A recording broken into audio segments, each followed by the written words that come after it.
দেশবাসীর কাছে আমার নিবেদন যে আপনারা জাগ্রত হন, রুখে দাঁড়ান।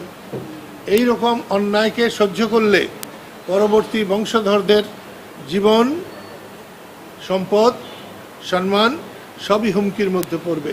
বাসভবনে হামলার ঘটনায় এমনই ক্ষুব্ধ প্রতিক্রিয়া জানান কৃষক শ্রমিক জনতা লীগের সভাপতি কাদের সিদ্দিকী। রোববার দুপুরে টাঙ্গাইলে ক্ষতিগ্রস্ত বাড়িতেই সংবাদ সম্মেলন করেন তিনি। এ সময় কাদের সিদ্দিকী বলেন, হামলায় কারা জড়িত তা জানা নেই, তবে অবশ্যই মামলা করবেন। বাড়ি ভেঙে যদি দেশে শান্তি ফেরে তাতে সমস্যা নেই বলেও মন্তব্য করেন তিনি। আমার বাড়ি ভেঙেছে, আরও ভাঙুক। বঙ্গবন্ধুর 32-এর বাড়িতে যখন গিয়েছিলাম আমার গাড়ি ভেঙেছিল, আরও ভেঙে যদি দেশে শান্তি স্থাপিত হয়, দেশের কল্যাণ হয়, আমি সবসময় রাজি আছি। সংবাদ সম্মেলনে দেশকে অস্থিতিশীল করার জন্য জাতীয় ও আন্তর্জাতিক ষড়যন্ত্রকারীরা সুযোগ খুঁজছে বলে দাবি করেন কাদের সিদ্দিকী। সেই সুযোগ অন্তর্বর্তীকালীন সরকার দিচ্ছে কিনা তা নিয়েও প্রশ্ন তোলেন তিনি। যারা শ্রোতা গিয়েছিলেন তাদেরকে গ্রেপ্তার করেছে, কিন্তু যারা মব সৃষ্টি করেছে, যারা ওখানে বাধা দিয়েছে, তাদেরকে কিচ্ছু বলা হয় নাই।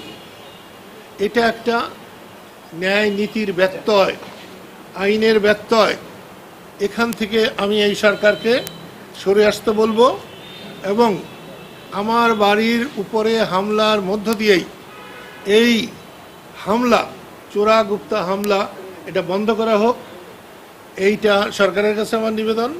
এর আগে শনিবার মধ্যরাতে পৌর এলাকার জেলা সদর রোডে কাদের সিদ্দিকীর বাড়ি সোনার বাংলায় হামলা হয়। ভাঙচুর করা হয় দুটি গাড়ি এবং জানালার কাঁচ। বাড়ির কর্মচারীরা জানান, 10 থেকে 15 জনের মুখোশধারী একটি দল হেলমেট পরা অবস্থায় বাড়ির সামনে আসে।